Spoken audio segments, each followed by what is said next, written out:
The 39th session of the Senate in the second regular session of the 16th Congress is hereby called to order. Senator Ferdinand R. Marcos Jr. will lead the chamber in prayer. Senator Marcos, please. Let us put ourselves in the presence of the Lord.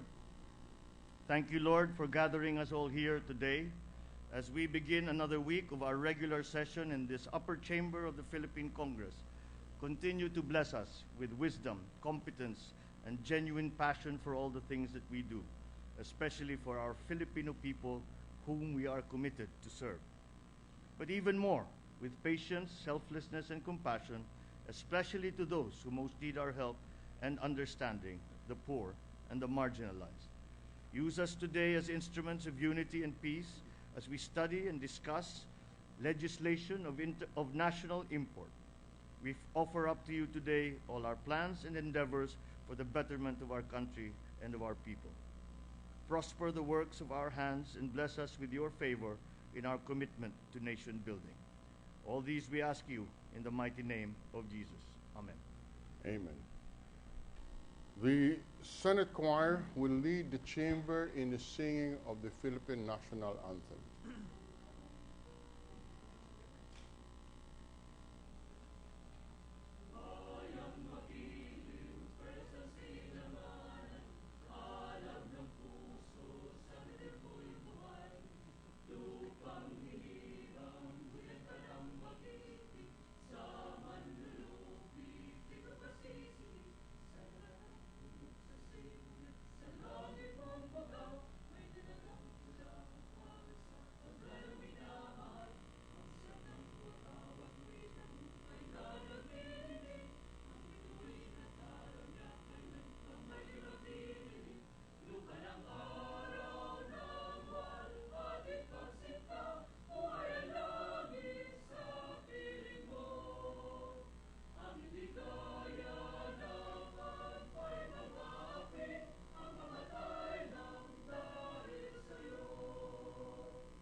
With the permission of the chamber, we declare 1 minute recess.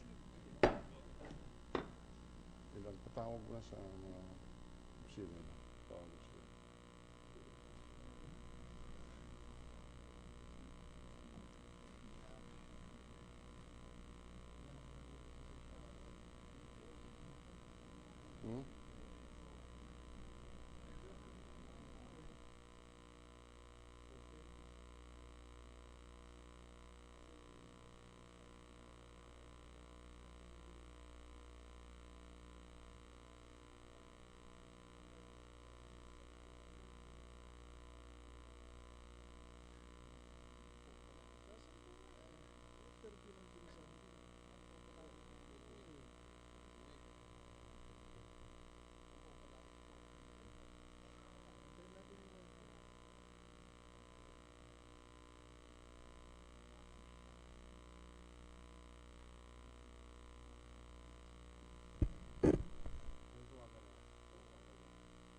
The secretary, session is resumed. The secretary will call the roll.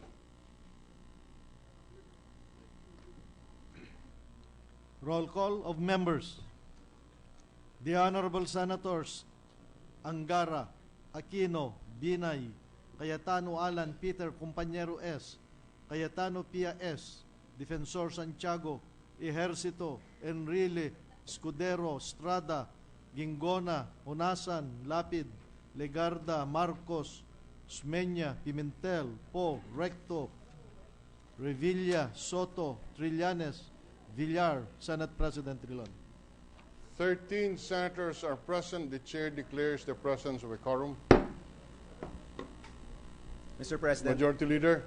Mr. President, with the consent of the Senate, I move that we dispense with the reading of the journal of the 38th session, December 10, 2014, and consider the same as approved. Any objection? Hearing none, the reading of the journal of session number 28, Wednesday, December 10, 2014 is hereby dispensed with, and the same, upon motion of the Majority Leader, is hereby approved. Mr. President, with the consent of the Senate, I move that we consider on third reading Senate Bill number 2282 under Committee Report number 56. This is the legislative bill on fair competition, Mr. President. Any objection? Hearing none, consideration of the measure on third reading is in order. Majority Leader. Mr. President, with the consent of the body, may we request the Secretary to read only the title of the bill without prejudice to inserting into the Senate Journal and Record the whole text thereof. The Secretary will read the title of the bill. Senate Bill number 2282 under Committee Report number 56. An act promoting fair competition to protect consumer welfare, advance domestic and international trade, and sustain economic development by, among others, regulating monopolies, anti-competitive agreements, abuse of dominant position, and anti-competitive mergers, establishing the Fair Competition Commission, and appropriating funds therefore and for other purposes. Mr. President, copies of this measure as approved on second reading have been distributed to the members of the Senate last December 10, thereby complying with the 3-day rule found under Section 26, Paragraph 2, Article 6 of the 1987 Constitution. I thus move, Mr. President, for a roll call vote. Secretary will conduct the roll call vote. Roll call vote. Senators Angara, Aquino, Binay, Cayetano Alan, Peter, Compañero S, Cayetano Pia S, Defensor Santiago, Ejercito, Enrile, Escudero, Estrada, Gingona, Onasan, Lapid, Legarda, Marcos, Osmeña, Pimentel, Po, Recto, Revilla, Soto, Trillanes, Villar, Senate President Trilon. 13 affirmative votes, no negative votes, no abstention.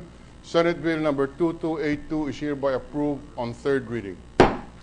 Mr. President, with the consent of the Senate, I move that we consider on third reading Senate Bill number 332 under Committee Report number 88. This is the legislative bill on National Children's Day, Mr. President. Any objection? Hearing none, consideration of the measure on third reading is in order. With the consent of the body, may we request the Secretary to read only the title of the bill without prejudice to inserting into the Senate Journal and Record the whole text thereof. The Secretary will do so. Senate Bill number 332 under Committee Report number 88, an act declaring November 20 of every year a special working holiday to be known as National Children's Day. Mr. President, copies of this measure as approved on second reading have already been distributed to the members of the Senate last December 11, thereby complying with the 3-day rule found under Section 26, Paragraph 2, Article 6 of the 1987 Constitution, and so I move for a roll call vote. Secretary will conduct the roll call vote. The Honorable Senators Angara, Aquino, Binay, Cayetano Alan, Peter, Compañero S, Cayetano Pia S, Defensor Santiago, Ejercito, Enrile, Escudero, Estrada, Gingona, Onasan, Lapid, Legarda, Marcos, Osmeña, Pimentel, Po, Recto, Revilla, Soto, Trillanes, Villar, Senate President Trilon. There are 13 affirmative votes, no negative vote, no abstention. Senate Bill number 332 is hereby approved on third reading. Mr. President, we are in receipt of the Conference Committee report on House Bill number 4968, or the General Appropriations Act of 2015, and copies of the report have been distributed to the senators. And so, Mr. President, with the consent of the Senate, I move that we consider the aforesaid Conference Committee report. Any objection? Hearing none, consideration of the Conference Committee report on House Bill number 4968 is in order. Mr. President, I move that we recognize the sponsor, Senator Francis Escudero, to present the Bicameral Conference Committee report. Senator Escudero is recognized to present the report to the Chamber. Thank you, Mr. President. After 2 meetings and numerous meetings between the staff of both the Senate Finance Committee and the House Committee on Appropriations, I have the honor to present the joint explanation on the Conference Committee report on House Bill number 4968, otherwise known as the proposed General Appropriations Bill for the year 2015. In terms of amounts, Mr. President, increases in appropriations were proposed for the following. Number 1, Congress, the Senate of the Philippines to restore the budget to the approved 2014 level with provision for inflationary increase. Number 2, for Congress still, House of Representatives, increase to bring it to 2014 level and additional operating requirement of the Secretariat and the committees. Department of Agriculture, additional amount to cover the requirements of the Dairy Production and Technological Center and Agricultural Equipment Facilities. Department of Education, number 1, Office of the Secretary, the increases will cover the additional allowance of classroom teachers from 1,300 to 1,500, school buildings and classrooms, to provide for the feeding program requirements of severely wasted and wasted pupils for 120 days, the amount of 100 million for the preservation and restoration of Gabaldon school buildings which are considered part of our national heritage. And number 2, still under DepEd, Philippine High School for the Arts is allocated 14 million to restore electrical supply to the institution which was damaged by Typhoon Glenda. Under State Universities and Colleges, number 1, the additional amount for the University of the Philippines for the Centennial Fund of UP as provided for in RA number 9500, faculty development, Magna Carta, and the inclusion of a new foreign assisted project. Number 2, Philippine Normal University, the amount will partially provide for the modernization of the PNU under Republic Act number 9467. Number 3, the rest of the state universities and colleges will receive also additional funding to be used for academic buildings and Tulong Dunong program under the respective SUCs. The Department of Energy, under the Office of the Secretary, the additional amount will be for the promotion of information campaign on energy efficiency and conservation. DENR, Office of the Secretary, an increase for the conservation of protected areas and coral reef restoration program, and under the EMB, or the Environment Management Bureau, to cover additional fund for solid waste management. The DFA, or Department of Foreign Affairs, additional amount for the Legal Assistance Fund to the increasing overseas Filipino workers who may need the help in their employment overseas. This is also in compliance with Republic Act number 122. Funding is also provided for cultural diplomacy. DOH, additional provision for HFEP, or health facilities and equipment improvement capital outlays and support for indigent patients. DILG, additional amount to partially address jail congestion. DOJ, additional amount for the construction of a Hall of Justice and for the purchase of equipment. NBI, to increase the funding for pursuing cybercrime. Bureau of Corrections, to increase allocation for rehabilitation and custodial services. Public Attorney's Office, or PAO, for information technology requirement of the agency. Under the DND, Mr. President, Philippine Army, Philippine Navy, Philippine Air Force, and General Headquarters, the increase of funds is for the construction and repair of its barracks. The engineering brigades of 3 major services are also provided additional funds for the purchase of heavy equipment, furniture, and fixtures. The National Defense College for the construction of dormitories and library building. DOLE, NLRC for personnel services adjustments. DPWH, additional funding for local infrastructure projects and restoration of the deducted amounts under the GAB. Department of Tourism, Intramuros Administration, additional funding to support its conservation activities. OEO, or other executive offices, number 1, the AMLAC for additional MOE. The DDB for monitoring and evaluation of anti-drug abuse policy services and capability program. DRC for the regulation of transmission, distribution of electric utilities, and transmission and promotion of competitive market and market operations. NCCA, additional funds to support various restoration projects and activities geared towards the preservation of the country's cultural heritage. Number 5, PIDEA, for the construction, repair, and rehabilitation of the PIDEA building. The NTC for its regulatory and enforcement services. The Judiciary, the Supreme Court, and other courts. Additional amount was provided for IT and e-courts, including other capital outlays. The Commission on Audit, funding for data center and construction and repair of COA buildings nationwide. Office of the Ombudsman, additional funding for its operating expenses. Budgetary support to government corporations. Philippine Crop Insurance Corporation, increasing the subsidy to 1.3 billion for crop insurance services. Cultural Center of the Philippines, additional fund of 15 million will support its Cinemalaya Festival. IBC 13, subsidy to cover its obligation to other GOCCs. Allocation to local government units, MMDA, additional funding for its waste disposal, flood control, Pasig ferry service system, impounding area, and related services. Number 2, Mr. President, insofar as realignments are concerned, under the Department of Interior and Local Government, in accordance with the agency request, the amount of 143.593 million was realigned from fire protection to fire suppression. The DOST, the cut from the Digitization Empowerment Program was partially realigned to fund free internet and Wi-Fi connectivity in public areas.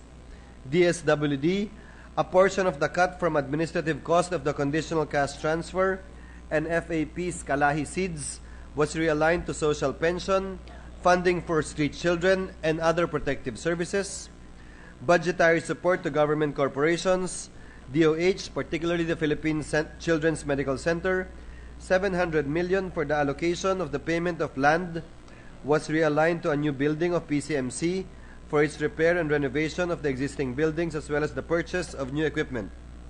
Under the unprogrammed fund, the amount of 49.5 billion for the equity value buyout of the MRTC was realigned to fund the following: Trade Remedies Fund in the amount of 4.384 billion, MRT taxes in the amount of 6.520 billion, Repair and Rehabilitation Fund in the amount of 20 billion, incremental revenue from excise tax for DOH 10.695 billion, PhilPost terminal leave and retirement benefits at 0.472 billion, and MRT rehabilitation at 7.429 billion.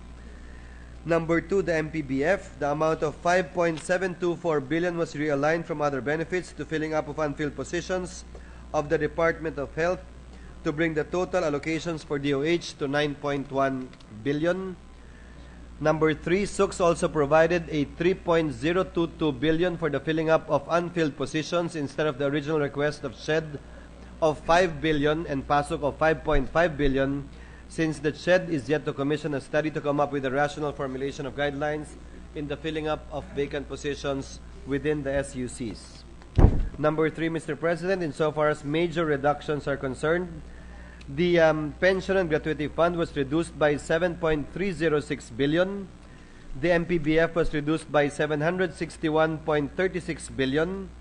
The allocation for the monitoring and evaluation of various projects was limited to 2.91% of total project cost. Thus, those that exceeded the said percentage were reduced accordingly. DSWD-OSEC allocation for administrative cost of CCT was reduced from 11% to 8%, which amounted to 2.415 billion, and 500 million from Kalahi Seeds.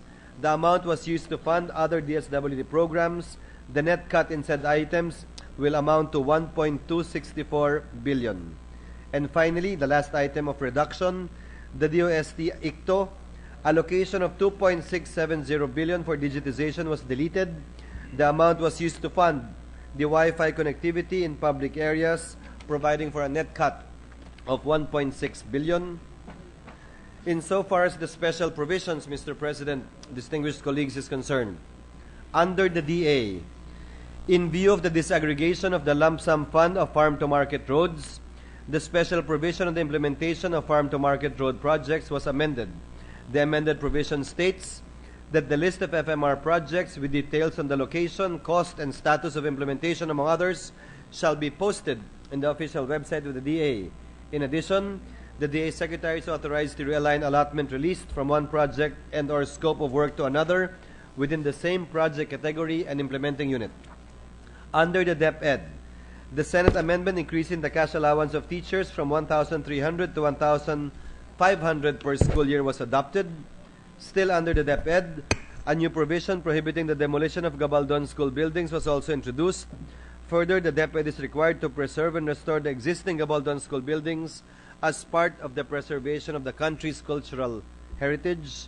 The DFA, an amendment in the special provision governing the Legal Assistance Fund was introduced, thereby increasing it from 30 million to 100 million. Moreover, the GAB version was adopted on the provision which states that the balance of the said fund at the beginning of the year shall not be less than 100 million.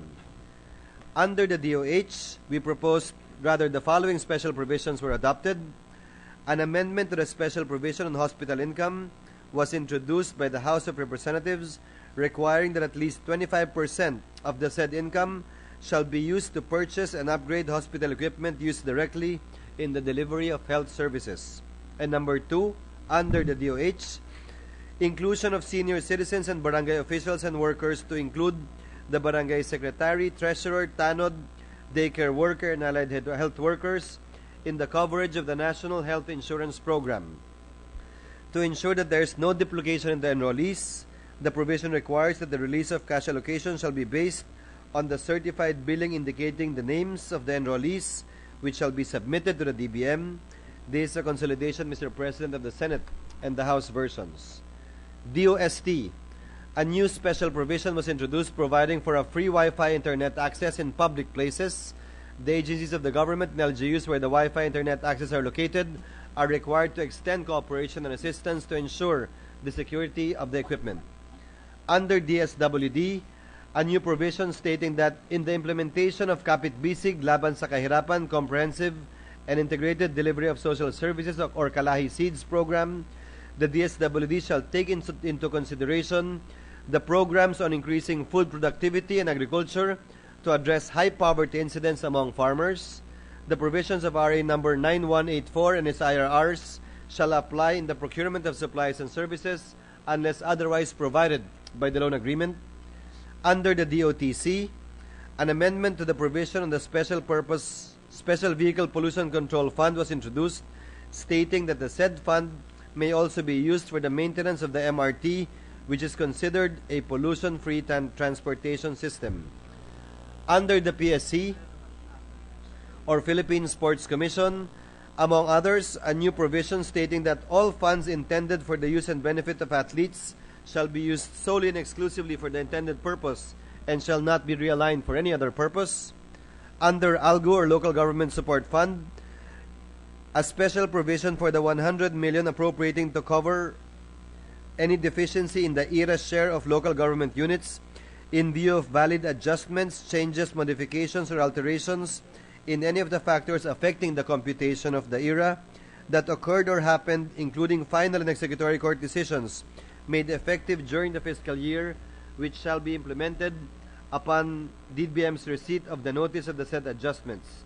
The subsequent annual share in the ERA of the concerned LGU, Mr. President, shall be adjusted accordingly. Under the NDRRM Fund, an amendment to the provision as well of the Quick Response Fund authorizing the DepEd, DOH, DPWH, and DOTC to procure insurance policies to cover for the repair, rehabilitation, reconstruction, and or replacement of buildings and other structures damaged by natural or man-made calamities and catastrophes in accordance with the Procurement Act as well as the Property Insurance Law as well as the GSIS Law.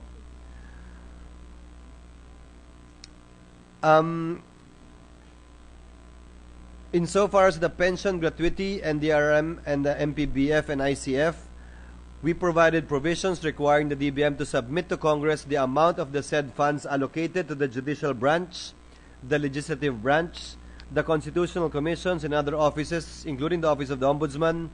Further releases to the said offices shall not exceed the amount submitted to Congress in order to avoid cross-border appropriations in accordance with the DAP decision of the Supreme Court.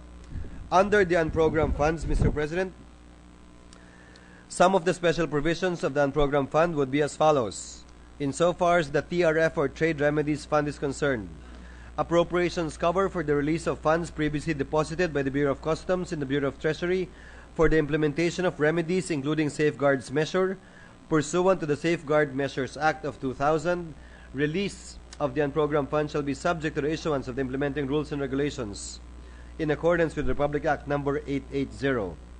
Number 2, under the unprogrammed fund, a provision stating that budgetary support to GOCCs under the unprogrammed fund shall be used by GOCCs to promote, retain, and attract productive investments, foreign investments, for the economic development of the country, including the payment of subsidies and other incentives. Further, the amount of 472.485 million is appropriated to cover the terminal leave benefits of the Philippine Postal Corporation employees when they were still under the defunct Bureau of Posts.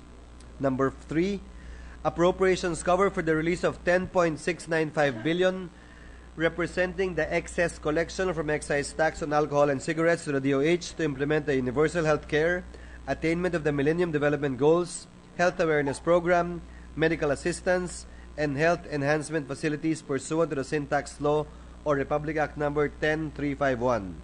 And finally, under the unprogrammed fund, a special provision on the use and availment of the unprogrammed appropriations of the unprogrammed fund of the GAB was adopted by the Senate. Under the general provisions, Mr. President,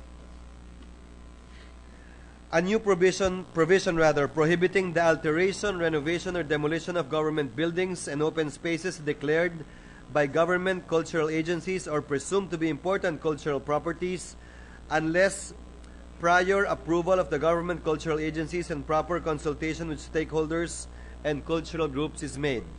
In addition, in undertaking major infrastructure projects, the agency shall consider the impact on heritage structures or aspects of heritage conservation pursuant to the National Cultural Heritage Act of 2009, otherwise known as Republic Act number 166. On monitoring and evaluation expenses, a new provision setting a limit on the monitoring and evaluation expenses of the agencies to not exceeding 3% of project or program cost. Authorized deductions. An amendment to an existing special provision requiring that employees' monthly take-home shall not net of authorized deductions but not less than 3,000 instead of 5,000. On the meaning of savings, the Senate, Mr. President, proposed an amendment on the meaning of savings with some amendments proposed by the House of Representatives was adopted. Savings referred to portions or balances of any released appropriations which have not been obligated as a result of the discontinuance or non-commencement of the PAP due to causes not attributable to the fault or negligence of the agency. Programmed appropriations which have not been released or allotments not obligated due to the fault of the agency concerned shall not be considered as savings. However, savings may also refer to balances of appropriation arising from unused compensation and pension. Meaning of augmentation.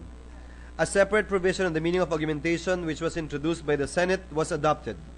Augmentation refers to the act of the head of offices authorized under the GAA to use savings in their respective appropriations to provide additional funding to cover an actual deficiency incurred for the current year in any existing item of their respective appropriations. Further, a requirement that the existence of an appropriation for an allotment class in a PAP is necessary for the purpose of augmentation.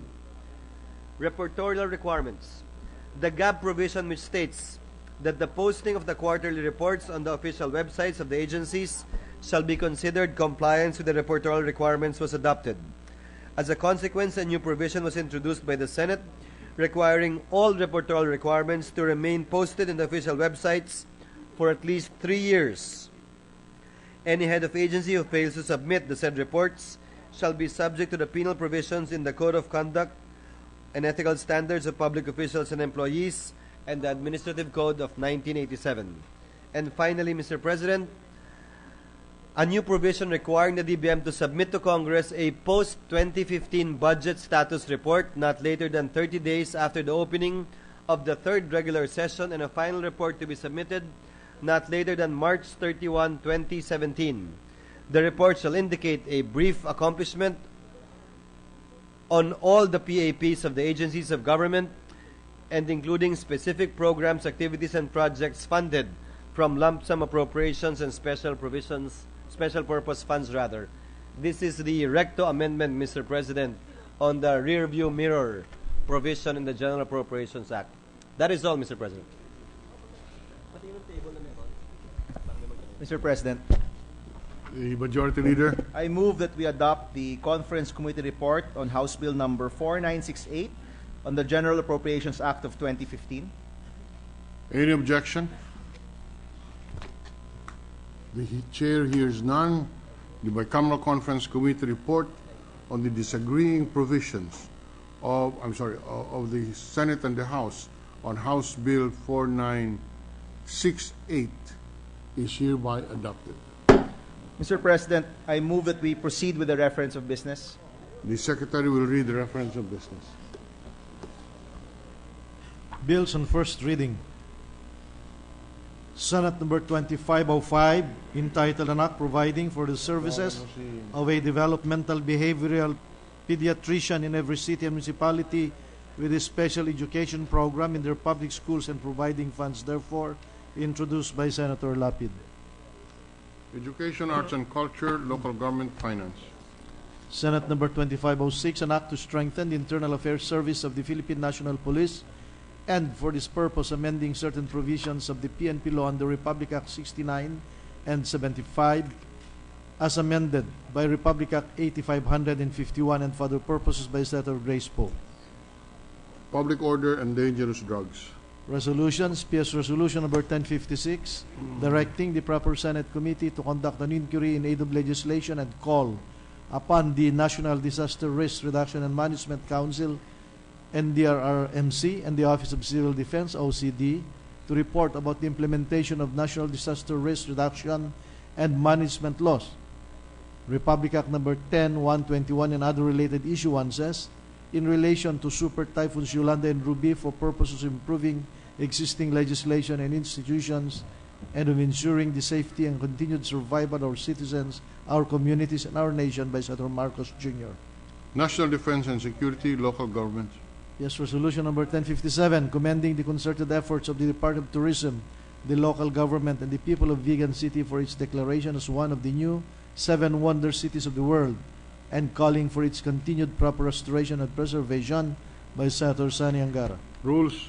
Communications, letters from the Bangko Sentral ng Pilipinas, transmitting to the Senate copies of the following certified and authenticated BSP issuances in compliance with Section 15A Republic Act number 7653 or the New Central Bank Act, circular letters number 2014-061 and 062 dated 5 and 12 November 2014, memorandum numbers 2014-42, 43, and 44 dated 6-7 and 24 November 2014, and circular numbers 857, 858, and 859 dated 21 and 24 November 2014. Banks. Banks, financial institutions, and currencies. The Majority Leader.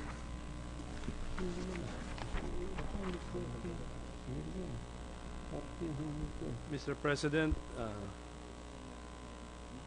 before we... Majority Leader is recognized. thank you, Mr. President. Before I move to recognize Senator Loren Legarda, may we recognize some of our guests in the gallery, Mr. President. One of the 10 outstanding young persons of the world, JCI Alonso Gabriel, is with us, and with him is from the TOYM Foundation, Executive Director Hilario Cruz, or Larry Cruz. The presence of our guests, the 10 outstanding young persons of the world, Mr. Alonso Gabriel, is recognized together with Hilario Cruz II, the Executive Director of TOYM Foundation. Also with us today, Mr. President, is Representative Dan Fernandez of the 1st District of Laguna. We have the Mayor of Binan, Mayor Alonte Nagiat, Vice Mayor Arman Dimagila Jr.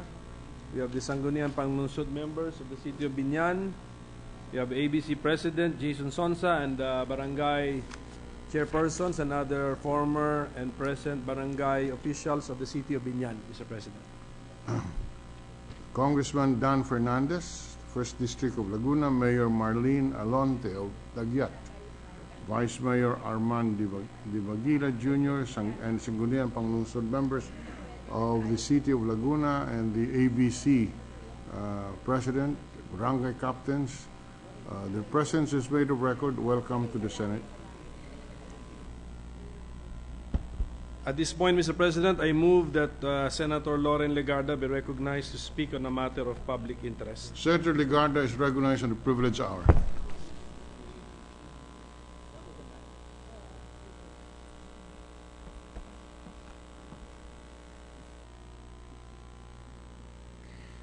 Mr. President, last December 12, the International Day Against Human Trafficking was commemorated. Today, I rise on a matter of personal and collective privilege to highlight once again one of the new faces of the illegal human trade, cyber pornography. Does anyone in this chamber know what the number 8 means in internet lingo? We may be familiar with 143, which means I love you, or LOL, LOL, which means laughing out loud. Many other acronyms have been created when text and online messaging became a new medium of communication. The purpose is to shorten the number of characters and type messages faster. Unfortunately, the internet has also become a new avenue for human trafficking, and acronyms have become tools for pornography and online sexual abuse. The message, "Let's try 8," would seem harmless to an unknowing parent until that parent realizes that in internet lingo, the number 8 means oral sex. Technological advancements such as the internet are supposed to make life easier and get things faster. But unscrupulous individuals have been taking advantage of these innovations. With the internet allowing communication to cross national borders in a matter of seconds, everything is now within reach. Even human trafficking can now be done online through cyber sex trafficking. In my previous privileged speeches, actually since my first term when we enacted the first trafficking law, and in 2013 the expanded trafficking law, we have shared stories of children saved from cyber sex dens. Children as young as 2 years old, subjected to online sexual abuse, and in some instances, the children's own parents served as pimps. If a parent can do such a crime to his or her own child, what would stop a stranger from kidnapping or even just borrowing a young girl and exposing her to online clients for sexual pleasure in exchange for several pesos or dollars? Cybersex is just one of the many tentacles of human trafficking. Even as we strengthen efforts to combat this complex crime, many new challenges emerge.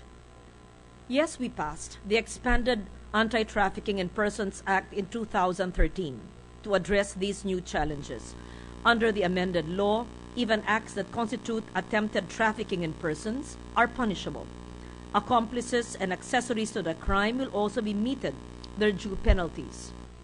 Harboring a child for purposes of prostitution or production of pornographic materials is considered trafficking under the law.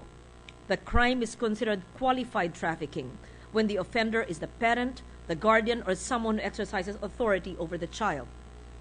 The Interagency Council Against Trafficking, IACAT, was also established to take the battle against trafficking to a higher plane of strategic action and public awareness. Our law enforcers are strengthening partnerships with independent groups and intensifying coordination with international police groups to effectively pursue human trafficking. Mr. President, the Philippines has shown significant improvements in combating human trafficking. The 2014 Global Slavery Index revealed that the Philippines is number 1 in Asia, number 3 in Asia Pacific, number 29 worldwide out of 166 countries in terms of government response against human trafficking. These numbers should not, however, give us a sense of complacency.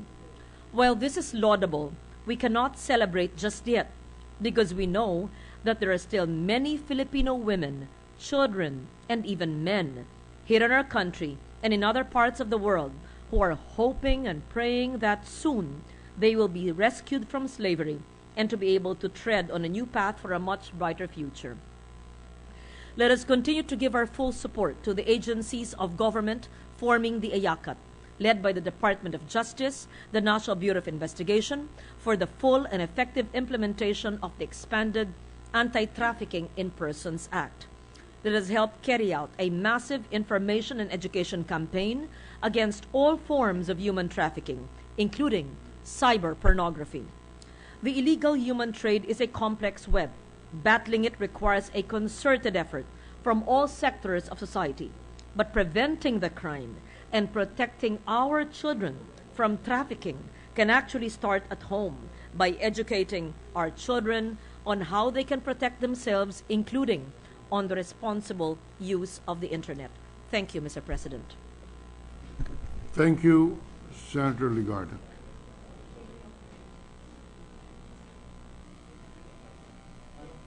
Mr. President, Senator Poe wants to be recognized to ask a few questions. Senator Poe is recognized. Senator Villar also, Mr. President. So, go ahead, Senator. Mr. President, I just want to support the advocacy of our dear Senator Legarda about human trafficking. Thank you. The manifestation of Senator Villar is recorded. Thank you. Senator Poe, on the period of debate. I thank you, Senator Villar, for associating yourself with our shared advocacy. Yes. Mr. President, I would like to likewise express support for the advocacy of the good senator from Malabon. I would like to say also that it is only fitting that our government really steps in this type of advocacy, particularly for children, because it is in our Constitution, the parent's patrie, that the government will serve as the parent, especially for a child who is abandoned or a child that is maltreated. So I commend the senator, and I thank you, and I will do what I can to help you with this. Thank you very much. I thank Senator Poe for that, and considering that she has also espoused the cause of children, especially in terms of nutrition and the fight against hunger. And I guess this is as basic as the fight against hunger, because this is the fight against the basic human rights of our children who are abused by syndicates who prey on their vulnerability. So thank you for that. The Majority Leader.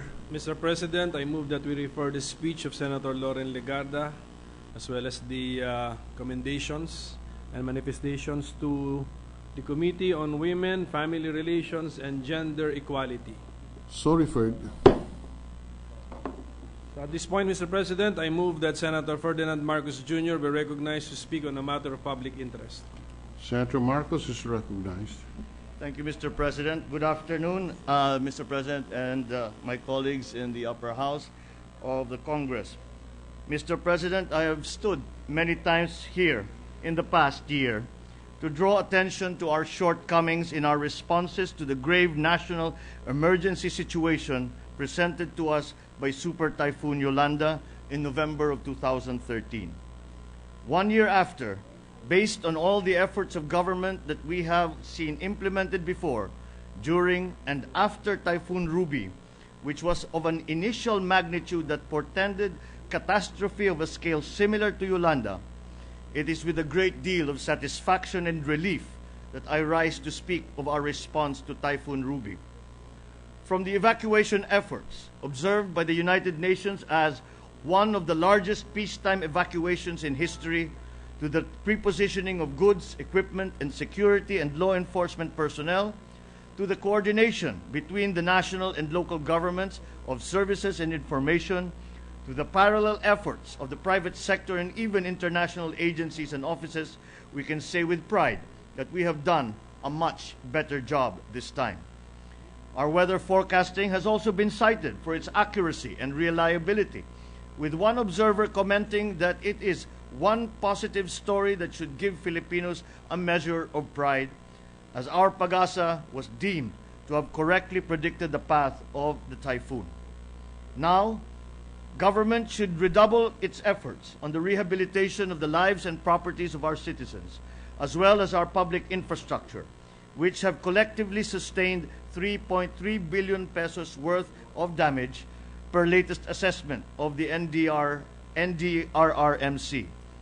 As the situation begins to normalize, we in government have to make sure that we document and record all the DRRM programs, plans, and strategies and other best practices that were utilized by the national and local governments and other sectors and that have proved to be effective in preventing and mitigating loss of life, damage to property in our communities. We must do this especially in relation to our experience before, during, and after the onslaught of Typhoons Ruby and Yolanda, including significant problem areas and other important concerns. It is for this purpose that I have filed Senate Resolution number 1056.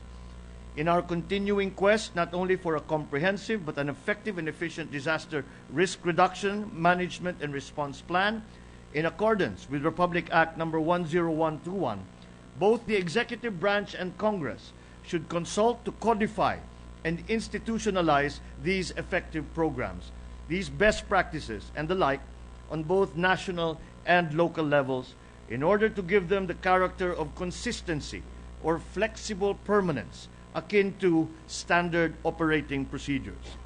Also, we must ensure their continued and systematic application and implementation in the event of occurrence of other hazards in the future and even in spite of changes in political leadership.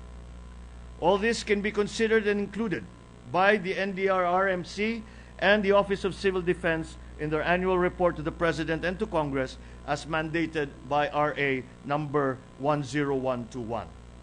On our part, Congress is also tasked by law to carry out this very urgent objective. Coincidentally, our Disaster Risk Reduction and Management Act is due for its sunset review this coming year, 2015, again, provided under RA 10121. So in this regard, this representation respectfully exhorts not only the Congressional Oversight Committee and the proper Senate Committee, but all my colleagues in this chamber to join in this effort and to conduct the mandated systematic evaluation for this specific purpose. Most important of all, we in Congress, especially in the Senate, owe it to the people to help build a culture and mentality of preparedness and resilience amongst us in order to ensure the safety and continued survival of our citizenry, our communities, our nation. This must be done in the face of the threats presented by global warming and the worsening effects of the changes in our climate. Let us also not forget that 1 year after Yolanda, many of its victims still live in tent cities and temporary shelters. The rebuilding of damaged infrastructure still has a long way to go, and we must not be distracted by self-congratulations from the critical task still awaiting completion. Lastly, let me take this opportunity to thank once again and commend all our kababayans and everyone from all over the world who have once again rendered selfless assistance and service to our citizens in this time of great need. May God always bless our country. Thank you, Mr. President. Thank you, Senator Marcos. Okay, no one, Mr. President, has signified any intention of interpolating. So I move that we refer the speech of Senator Ferdinand Marcos Jr. to the Committee on Climate Change, Mr. President. The speech of Senator Marcos is referred to the Committee on Private Change. Mr. President, with the consent of the Senate, I move that we consider proposed Senate Resolution number 875. Before we act on the motion of the Majority Leader, the Chair wishes to recognize the presence of Attorney Antonio Oposa, the environmentalist lawyer, Ramon Magsaysay awardee. Your presence is made of record. Thank you very much, Attorney Oposa. Yes, there's a motion that the Senate considers proposed Senate Resolution 875. Any objection? Hearing none, in order. May you request the Secretary to read the title and the text of the measure? Secretary will read the title and the text of the measure. Resolution congratulating and commending University of the Philippines professors and scientists Dr. Alonso Gabriel for being named among the 10 outstanding young persons of the world by the Junior Chamber International. Whereas the 10 outstanding young persons of the world is an annual search by the Junior Chamber International awarded to young people who excel in their fields of expertise and establish optimistic change. Whereas the said award was adopted from the 10 Outstanding Young Persons Program of the United States Junior Chamber, established in 1931, from which every national JC eventually instituted their own search in their own respective countries. Whereas previous beneficiaries of the 10 Outstanding Young Persons of the world include distinguished and renowned personalities like H.M. Queen Rania Al Abdullah II, Jackie Chan, Magnus MacFarlane Barrow, Haley Westenra, Raja Manohar Michelle Yeoh, Jesse Robredo, Lisa Makua, and Senator Paulo Benigno Bam Aquino, among many others, all recognized before they were 40 years of age. Whereas this year's 10 Outstanding Young Persons of the World recognized Dr. Alonso Gabriel for his academic leadership and accomplishments. Whereas Dr. Gabriel is recognized for his know-how in food science, focusing on food hygiene and nutrition, sharing his thoughts and knowledge on proper food preparation to street vendors and mothers. Whereas Dr. Gabriel helps micro and small-scale industry stakeholders who don't have the ability to conduct their own research to study updated with the newest food safety and processing innovations. And he is passionate about helping people of family-based industries, as they are often marginalized or underprivileged across communities. Whereas Dr. Gabriel's advocacy work for improved food quality, safety, and defense moves farmers, fishermen, and food manufacturers to comply with international standards for production, distribution, and trade. Whereas this citation bestowed to Dr. Alonso Gabriel deserves to be commended for the honor and recognition he has brought our country. Resolved as it is hereby resolved that the Senate of the Philippines congratulates and commends University of the Philippines professors and scientists Dr. Alonso Gabriel for being named among the 10 outstanding young persons of the world by the Junior Chamber International. The Majority Leader. Mr. President, may I request that all senators present be made co-authors of this measure? All senators present are made co-authors of the measure. Mr. President, I move that we approve proposed Senate Resolution number 875, subject to style. Any objection? Hearing none, proposed Senate Resolution 875 is hereby adopted. So can we suspend session, Mr. President, so that we can congratulate the awardee? Can we do that after the other substantive issues on the agenda are finished? We can do the suspension later on. So in that case, Mr. President, we'll proceed to the next item in our agenda. I move that we transfer Senate Bill number 2488 under Committee Report number 92 from the calendar of ordinary business to the calendar for special orders. Any objection? Hearing none, Senate Bill number 2488 is hereby transferred from the calendar for ordinary business to the calendar for special orders. With the consent of the Senate, I move that we consider Senate Bill number 2488 under Committee Report number 92. Any objection? Hearing none, consideration of the measure on second reading is in order. So with the permission of the body, I move that the Secretary read only the title of the measure. The Secretary will read the title of the measure. Senate Bill number 2488, an act to ensure the safety of children aboard two-wheeled motorcycles traveling along public and private roads. Majority Leader.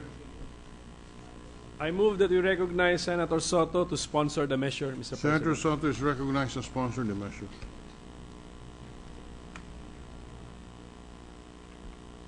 Thank you, Mr. President, the acting majority leader. Thank you very much. Mr. President, my honorable colleagues,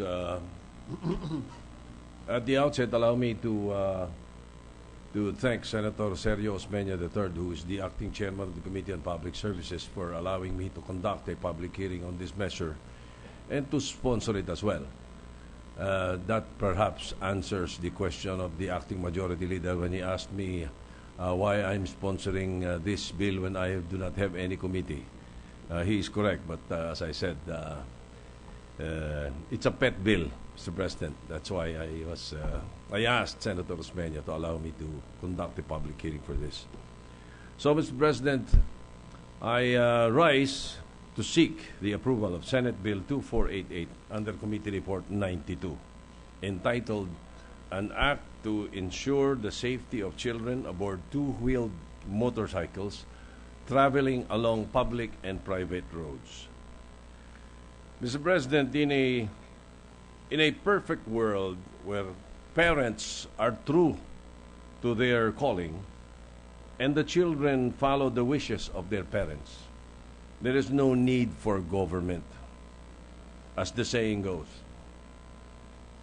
Parents are the first teachers, and when they can no longer provide the complex requirements of education of their children, they turn over their children to schools. We call schools in loco parentis, or in place of parents. But this is not a perfect world, and not all parents live up to their responsibility. One such occasion is when parents take their very young children to ride with them in a two-wheeled motorcycle. Children who ride motorcycles are exposed to danger, often without protective helmets, and cannot reach the footstool or foot peg, or embrace the adult motorcyclist fully for balance. These small children, Mr. President, are extremely vulnerable and at risk when riding a motorcycle because of their tender age, especially infants. Their access are different from adults, and they may not be able to react rightly to some situations. Thus, their reactions may result in a situation that could cause them to fall and suffer injury or even death. Mr. President, in a report submitted by the World Health Organization, the WHO, injuries resulting from vehicular accidents are among the leading causes of death and disability. Globally, an estimated 3,500 people are killed each day. 3,500 a day due to vehicular accidents. The survey also reveals that 720 of them are children. Let me emphasize, Mr. President, 720 children die every day. In the Philippines, according to the Metropolitan Manila Development Authority, or the MMDA, riding in motorcycles have the highest fatality accident rates among motor vehicles. If my records are accurate, it's around 75% of accidents, of motor accidents. The Department of Health reported that for the last quarter of 2012 alone, there were 14,000 motorcycle-related injuries. Imagine, Mr. President, 14,000 motorcycle accidents every 3 months. Injuries among children aged 0 to 19, kinonsider lang natin yung teenager, had reached 34.7% of the total reported cases. Almost 35%. Mr. President, the statistics and data presented to us are alarming indeed. It is necessary that we address this problem and ensure that no children will be injured or killed because we failed to provide necessary measures to prevent them. Although parents have the primary responsibility to take good care of and to secure the safety of their children, the state may assume this responsibility in the exercise of parens patriae, as laid down in the Philippine Constitution in cases where there are apparent dangers, risks of lives, and limbs on the children. This prerogative of parens patriae is inherent in the supreme power of every state. With this proposal, Mr. President, we are assuming the responsibility to act as guardian of our youth. This measure will ensure the safety of our small children by prohibiting them from riding a motorcycle. Now, Mr. President, this restriction, however, is not absolute. We have taken into account the plight of the majority of our citizens who can only afford motorcycles as their mode of transport. The prohibition shall not apply to remote places or provinces wherein there is no considerable vehicular traffic and where motorcycles are the only means of transportation. As a matter of fact, we are going to confine this to national roads and highways. In general, it shall not only apply to emergency cases or situations wherein riding a motorcycle is the sole means of reaching a hospital. Furthermore, exempted from this regulation are children who could comfortably plant their feet on the foot peg and whose arms are long enough to wrap around the physique of the driver. These exemptions were arrived at with consultation with the various motorcycling associations during a public hearing conducted some months ago. So, Mr. President, this proposal conveys our strong message that the government is ready to take the place of parents when children are placed in harm's way. This is our commitment to constantly improve the health, safety, and welfare of our youth. As Nelson Mandela once said, and I quote, "We owe our children, the most vulnerable citizens in our society, a life free of danger and fear." Thank you, Mr. President. Thank you, Senator Soto. The Majority Leader. To give us time, Mr. President, to study the measure, I move that we suspend the consideration of Senate Bill number 2488 under Committee Report number 92. Consideration of Senate Bill 2488 under Committee Report number 92 is hereby suspended. With the consent of the Senate, I move that we resume consideration of House Bill number 3917 under Committee Report number 72. Any objection? Hearing none. Resumption of consideration of House Bill 3917 under Committee Report number 72 is in order. This is the bill increasing the number of the members of the Sangguniang Panglungsod of the City of Binan. And Mr. President, the sponsor, Senator Marcos, had delivered his sponsorship speech on this measure last December 10, 2014. I move that we recognize again the sponsor, Mr. President. The sponsor, Senator Marcos, is recognized in the period of interpellation. Thank you, Mr. President. Mr. President, we have a minute suspension. Suspended for 1 minute. Interpellation. Judicially, walang judicially.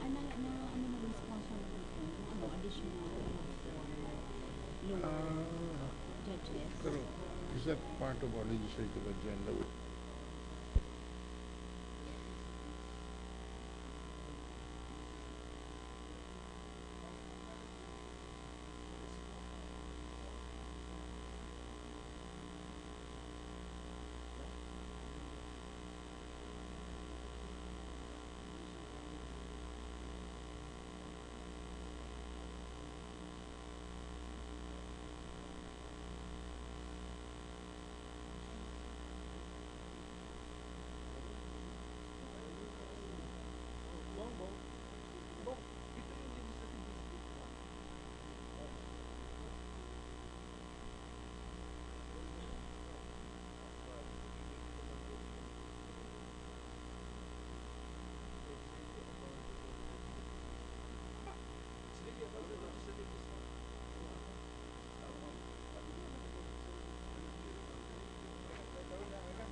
Okay, ikaw na dito sana.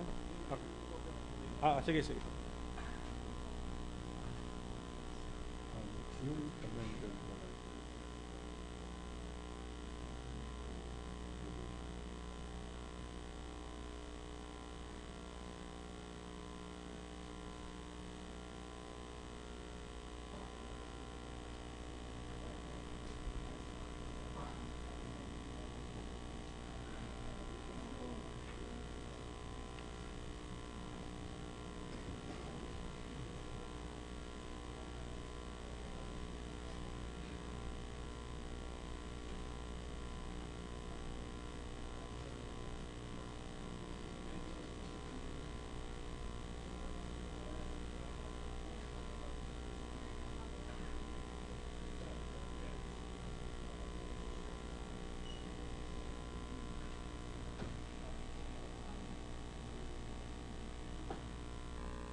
We are ready to resume, Mr. President. Session is resumed. So to interpolate, Mr. President, I move that we recognize the acting minority leader, Senator Soto. On the period of interpellation and debate, Senator Vicente Soto is recognized. Thank you, Mr. President. Will the distinguished gentleman from Ilocos Norte yield to some questions to remove my confusion? Certainly, Mr. President, the gentleman from Quezon City. Thank you. Will the good sponsor speak to the microphone? I would certainly yield the floor to the gentleman from Quezon City, Mr. President. Thank you, Mr. President. I overheard the majority leader, the acting majority leader, read a different title from what I received under Committee Report number 72. May I be enlightened on this matter first, Mr. President, before I go into the details? Well, Mr. President, let me to be very clear, as I think what was read by the majority floor leader was the essence of the rather long title, and so to clarify, I would like to read the title of House Bill number 3917, the title of which is an act increasing the number of members of the Sangguniang Panlunsod of the City of Binan from 10 to 12 and separating it from the first legislative district of the province of Laguna to constitute the lone legislative district of the City of Binan, amending for the purpose sections 10 and 61 respectively of Republic Act number 9740, otherwise known as the Charter of the City of Binan. I hope that clarifies the intent of the House bill as it was transmitted to the Senate, Mr. President. All right. As I said, I am a little confused, Mr. President. I thought originally the intention of the bill was to add additional members to the Sangguniang Panlungsod from 10 to 12. So presently, was that the original intention of the measure, or the measure was already included the creation of a lone district, legislative district in the city, to be known as the district of Binan? That is right. That's certainly the case, Mr. President. The confusion arises. Actually, it should possibly we can amend this to be clearer, because the intention is to create the new legislative district of the city of Binan, and to adjust to that new status, the Sangguniang Panlungsod of the city would be increased from 10 to 12. So that is more an effect of the redistricting. As a matter of fact, to jump ahead a little bit, Mr. President, one of the committee amendments is to change the title of the bill and change it to read as follows: an act separating the city of Binan from the first legislative district of the province of Laguna to constitute the lone legislative district of the city of Binan, precisely to make sure that there is no confusion as to what the intent of the bill is. All right, that somehow relieves me of part of the confusion. You know, Mr. President, I used to be chairman of the Committee on Local Government for 6 years, from 1992 to 1998. And one of the measures that I sponsored was the additional members of the Sanggunian for the city of Calbayog. That was it. So, reading the original title, wherein you will add additional members, and then a second intention, which is to create the legislative district, raised an eyebrow. But as the gentleman is putting it, I'd rather address this measure as the creation of a legislative district of Binan. Yes, Mr. President, that's precise. The additional members of the Sanggunian should be a second, another topic, Mr. President, if that is the case. Lest we be charged with gerrymandering, which was charged this August body before, during the time of the sponsorship of the cityhood of Makati. I think it is best that the original intention be done. Let us just create the legislative district of Binan. We concentrate on that, Mr. President. Yes, I think I concur with the acting minority leader. In fact, also the sponsor, as he has already mentioned, has proposed committee amendments, which in effect will just limit the bill to the creation of a congressional district, because having the second matter, which is the increase in the number of Sanggunian members, could really suffer from an infirmity in the sense that there will be two subjects embraced in the same title. So I think the sponsor saw that defect and has in fact proposed committee amendments which will remove that infirmity, and as correctly pointed out by Senator Soto, that should now we should now be able to defend the constitutionality of this measure. Thank you, Mr. President. The confusion, I think, arises from the fact that that was the original title of House Bill number 3917 as transmitted to the Senate. And so that was the bill that was heard in the in committee, and the Committee of Local Governments, and that is why we found the same we identified the same problem, and that is why one of the proposed committee amendments is to change the title of the bill and speak only in the title of the new legislative district. But do you intend to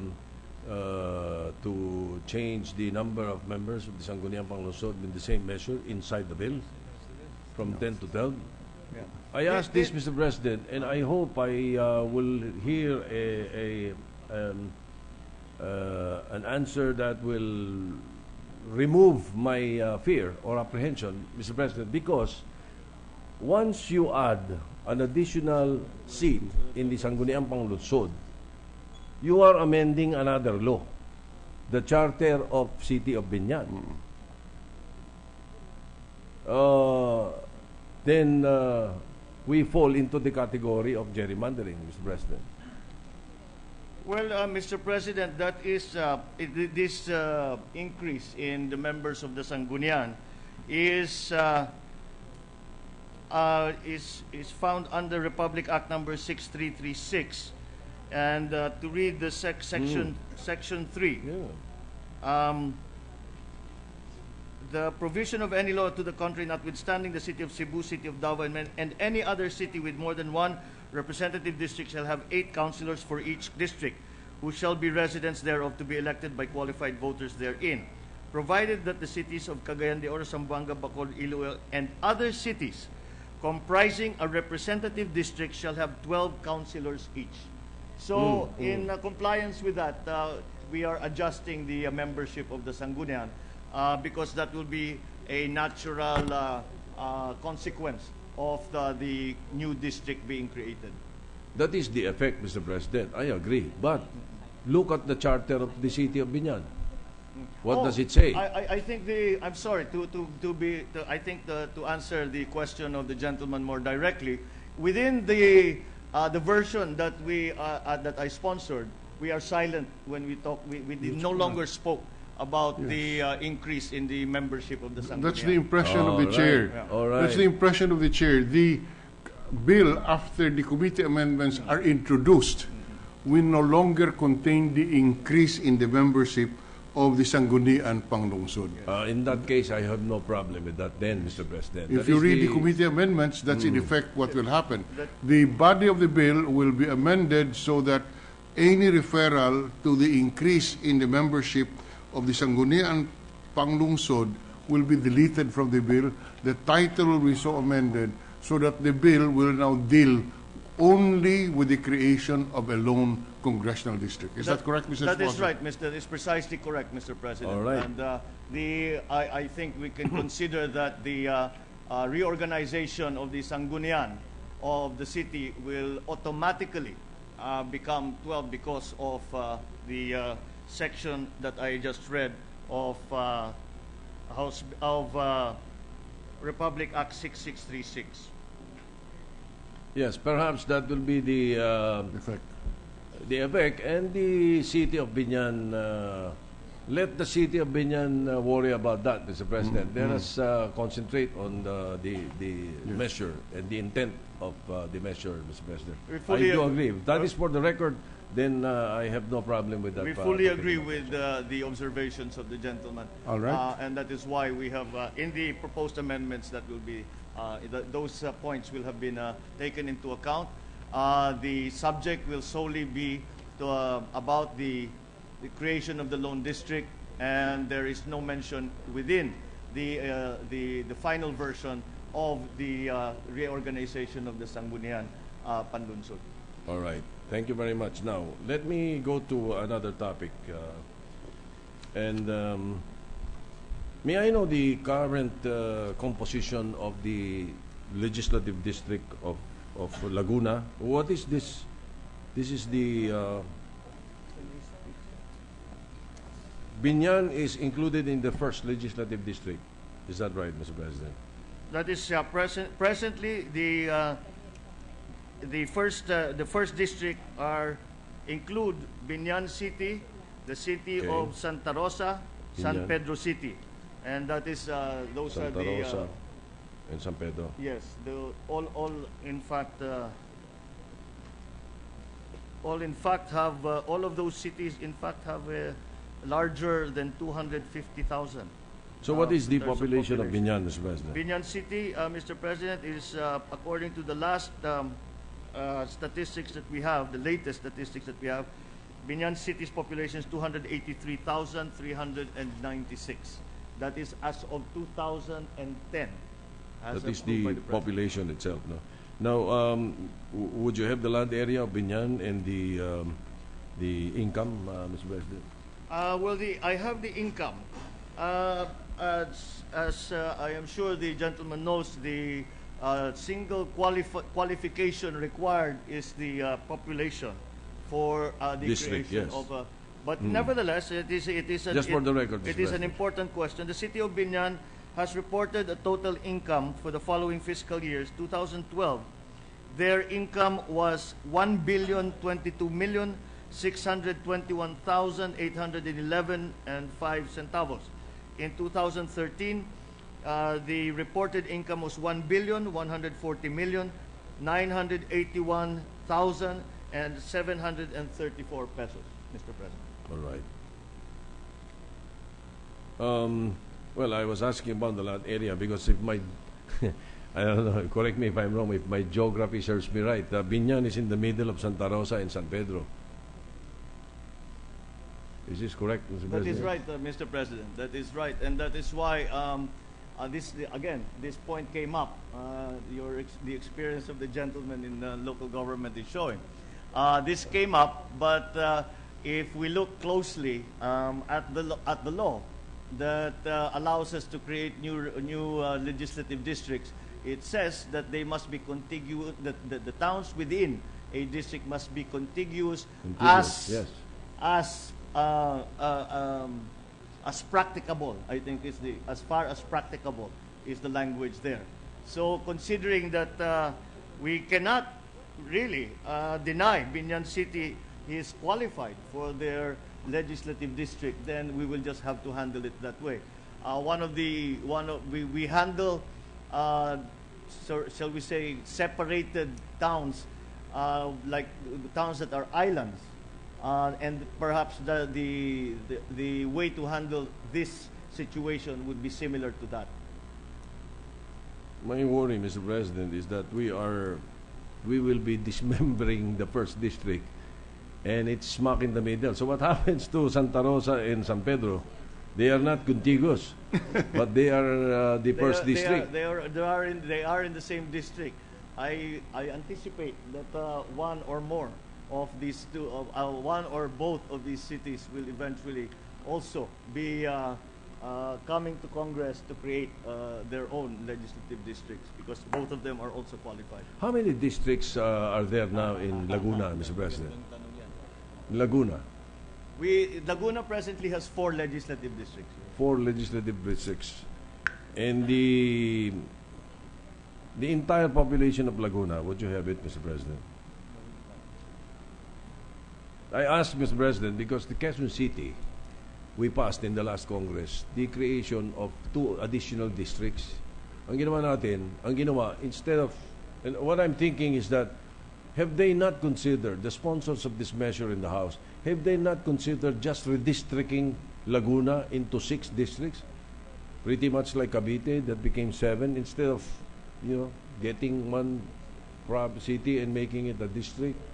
Well, and they can make it contiguous, Mr. President. I think what happened here is that essentially it was just directed at Binan. The House bill, as it was transmitted to us, only concerned itself with Binan and not a redistricting of the entire province. Unlike as we have done in Quezon City, as also we have done in Cavite. So it is directly related only to Binan. So they did not look into the possibility of redistricting the entire province, because that, of course, would take a great deal more time, and it'd be much more complicated than the proposal we have before us. What was the position of the sponsors in the House on what happens to Santa Rosa and San Pedro, two separate municipalities or cities that are apart from each other but are members of or are incorporated or compose one legislative district. What did they say, and what did the local officials of the provinces or the cities say? Oh, well, we have certainly been in consultation with all of those that were affected. The congressmen of the first district, the mayors of both towns that are beside Binan, and none of them have interposed any objection. And furthermore, Mr. President, what has happened here is that Binan has invoked the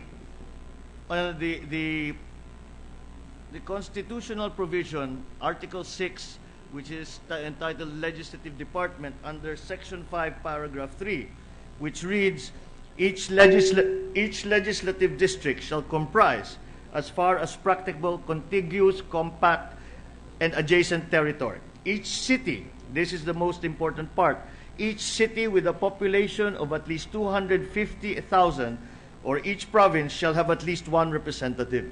Therefore, by rights, they invoked this provision, and that is what we have been. That is the provision that we are applying to the proposal to create this new district.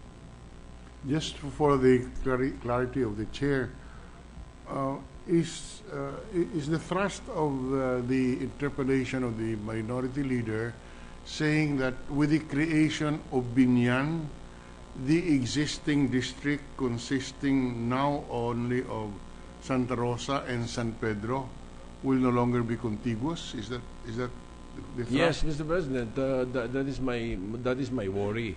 Now, the distinguished gentleman from Ilocos Norte was mentioning the operative phrase of as far as practicable as being the reason for them to be able to do that. And I do not have really any violent objections to this, but it leaves confusion as far as I'm concerned. Of course, this is only my opinion. Just to complete my records, Mr. President, if you don't mind, and the distinguished sponsor, what is the population of Santa Rosa? And what is the population of San Pedro? The population of San Pedro is 294,310. The population of the city of Santa Rosa is 284,670. Mr. President, it's larger than Binan.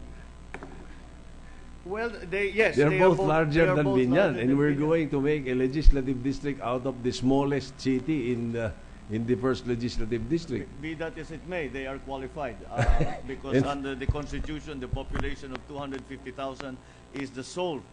Yes, I know. And again, we will. I don't think that we should be surprised if in the near future we will see San Pedro and Santa Rosa at least thinking about also creating a new district. Who's the congressman of the first district of Laguna, Mr. President?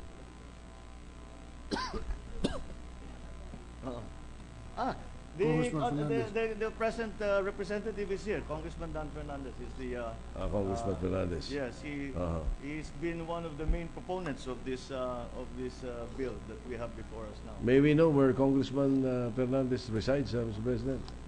In Santa Rosa, Binan, or Laguna? Congressman Dan is from Santa Rosa. Santa Rosa. All right. Well, I don't know if it's proper, but I am wondering why the gentleman did not file a legislative district creating Santa Rosa. Well, it's more qualified than Binan, Mr. President, as far as... not more qualified. No, not more qualified. Equally I stand corrected. Yes, equally qualified, but with a larger population. Mr. President, I was unable to answer the question of the gentleman earlier about the total population of Laguna, and the number that I have been given is 2,669,849. Again, as of 2010. 2,669,000. Will the mathematicians in the hall answer me? Divided by 6. would be how much? 2,669,000 divided by 6. 448,000. Let me continue my calculation. It's 18, that's 6, Yeah. 49, 240. 448,607. 440? 8,000. 48,000. 607. I wonder why the congressman from Laguna did not file a redistricting of Laguna I'm sorry, instead. 68,000. They could even qualify for 8 districts, Mr. President, instead of dismembering a legislative district. Nevertheless, I wanted those details in the spread into the records, Mr. President. I wish to thank the gentleman. I hope he would favor us with some more inputs on this. I know we would like to research on the matter, if you don't mind. The acting majority leader, I think, would like to continue with the interpellation, Mr. President. So I thank you for answering my questions, and at least I was able to put into the record my worry, and part of my confusion has been removed, Mr. President. It is actually, Mr. President, a similar situation to what we have in many other provinces. Pangasinan, for example, is qualified for many more than the number of districts that it has. Quezon City is actually qualified for 10 legislative districts. But for whatever reasons, the local government officials have decided to propose in the way that they did. So, again, it really is up to the local governments to invoke their right as provided for in the Constitution as cities with a greater with a greater population than 250,000. They are invoking that right to create a further legislative district. Again, thank you, Mr. President. Oh, by the way, one final question. Will this undergo a plebiscite? There is no need for a plebiscite for the creation of the lone district. It is merely the only qualification required. The only requirement is that population exceeds 250,000. All right. Thank you, Mr. President. Thank you. Again, for the record, with the creation of City of Binan as a separate district, will there be common borders between between Santa Rosa and San Pedro? Yes. Will there be towns that will be on the border of each? In other words, what the chair would like to inquire is the term contiguous, as far as practicable, could still be complied with or satisfied if there are common borders of Santa Rosa and San Pedro. Are we saying that they're completely cut off from each other? Binan City sits smack in the middle of San Pedro and Santa Rosa, in the middle of the first district. So hindi po kayo pwedeng pumunta mula sa San Pedro papuntang Santa Rosa kung hindi dadaan sa Binan? Tatawid po kayo sa distrito ng Binan, Mr. President. Hindi po pwedeng walang common border, in other words. There is no, Mr. President. Binan is right in the middle between Santa Rosa City and San Pedro City. Okay, just for the record. Yes, the Majority Leader? Mr. President, I wanted to interpolate, but most of my questions have already been asked by the acting minority leader, and I have been informed that Senator Osmeña, who made the reservation for interpellation, will, instead of interpellating, will propose specific amendments. Very but I think the acting minority leader is requesting for time to further study the measure. So, in that case, I move that we suspend. 1 minute suspension, Mr. President.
Ayan, to come after it's to close.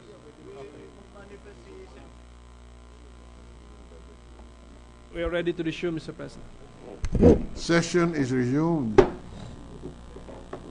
For additional interpellation or manifestation, Mr. President, Senator Honasan wants to be recognized. Senator Honasan is recognized during the period of debates.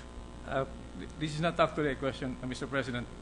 Thank you, Mr. President. To this distinguished sponsor, would you tolerate this additional comments? Not only tolerate, Mr. President, but welcome, because I yield the floor to Senator Honasan. Well, Mr. President, the representative from the concerned area is here, and our local government leaders. I just want to put this on record and lay this at the feet of the committee, and I will submit to the better judgment of the collective and the collective wisdom of the chamber. Mr. President, to the best of my knowledge, the land use plan, long overdue, might gain some momentum in the early part of next year. This is just a practical submission that it will give the committee and the chamber, the legislature, less policy matters to unclog if we spend prudently some time to deliberate on this. Aside from the constitutionally mandated requirements, the issue basically here, Mr. President, Your Honor, is productivity. So this is actually a golden opportunity for us to not do this right, but to do this well for future long-term policy purposes. I submit to your better judgment, Mr. President. Thank you, Mr. President. Thank you, Senator Honasan. We will certainly take that observation into account, and perhaps at a later session we could put that in the form of some kind of amendments. I will consult with the senator, and perhaps we can find a way to ease the burden should the land use plan then be finalized to simplify and streamline the delivery of services and the economic activity within all of these towns, within all of these cities. Thank you, Your Honor. And for practical purposes, also to ease the political pain of this measure. Thank you, Mr. President. Thank you, Mr. President. Thank you, Senator. Thank you, Senator Honasan. So at this point, Mr. President, I move that we close the period of interpellation. Any objection? The chair hears none. The period of interpellation is hereby terminated. Committee amendments? Committee amendment, pero individual, wala pa. I'm sorry. Because we have yet, Senator Osmeña had reserved to interpolate, but he has amended that now to simply propose individual amendments. So I do not. So the period for committee amendments could be in order. The period of the committee amendments, we are ready with the committee amendments, Mr. President. So I move, Mr. President, that we open the period of committee amendments. Any objection? Yeah. For the subject matter. Any objection? Hearing none. Period for committee amendments on House Bill number 3719 is in order. Senator Marcos, as chair of the committee, may propose committee amendments on the bill. Thank you, Mr. President. I have 7 committee amendments. The first one is on page 1. Delete the entire section 1, and in lieu thereof insert the following. Section 1, Lone Legislative District. The city of Binan is hereby separated from the 1st Legislative District of the province of Laguna to constitute the Lone Legislative District of the city of Binan, which shall commence in the next national election after the effectivity of this act. So moved, Mr. President. Any objection? Hearing none, the committee amendment is approved. The second amendment, Mr. President, is on page 2, delete the entire section 2. So moved, Mr. President. Any objection? There being none, on page 2, section 2 from lines 4 to 11 is deleted. The subsequent sections are renumbered accordingly. Thank you, Mr. President. The next committee amendment, on the same page, line 14, delete the phrase, "the expiration of his term of office," and in lieu thereof, insert the phrase, "the new representative of the lone legislative district of the city of Binan shall have been elected and qualified." So moved, Mr. President. Any objection? Hearing none, approved. On the same page, delete the entire section 4. So moved, Mr. President. Any objection? Hearing none, approved. And the next amendment is to renumber the succeeding sections accordingly. So moved, Mr. Approved. President. On page 3, line 5, delete the phrase "any newspaper," and in lieu thereof, insert the phrase "at least 2 newspapers." So moved, Mr. President. Any objection? Hearing none, approved. And the last committee amendment we propose is to delete the title of the bill, and in lieu thereof, insert the new title to read as follows: "An act separating the city of Binan from the first legislative district of the province of Laguna to constitute the lone legislative district of the city of Binan." So moved, Mr. President. Any objection? Hearing none, approved. That is the extent of the committee amendments, Mr. President. Majority Leader. To give us time to go over the clean copy, Mr. President, I move that we suspend consideration of House Bill number 3917 under Committee Report number 72. So the period for committee amendments is terminated. When we resume consideration of this measure, we shall proceed with the individual amendments that could be proposed by the members of the chamber. And for that purpose, the Secretary is directed to prepare a new version of the measure incorporating the committee amendments for purposes of the debates on the individual amendments. There is a motion that we now suspend consideration of the measure. Any objection? Hearing none, so suspended. Thank you, Mr. President. So, Mr. President, can we ask for a minute suspension so we can go back? I congratulate our one of our 10 outstanding young persons of the world, as well as for photo opportunity. We suspend the session for 1 minute to allow us to congratulate the recipient of a resolution. Mr. Alonso for the gentleman, our guest, to come up to receive as the resolution. Session is suspended.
Session is resumed. So, Mr. President, I move that we adjourn the session until 3 o'clock in the afternoon of Tuesday, December 16, 2014. Any objection? Hearing none. Session is adjourned until 3 p.m. of Tuesday, December 16, 2014.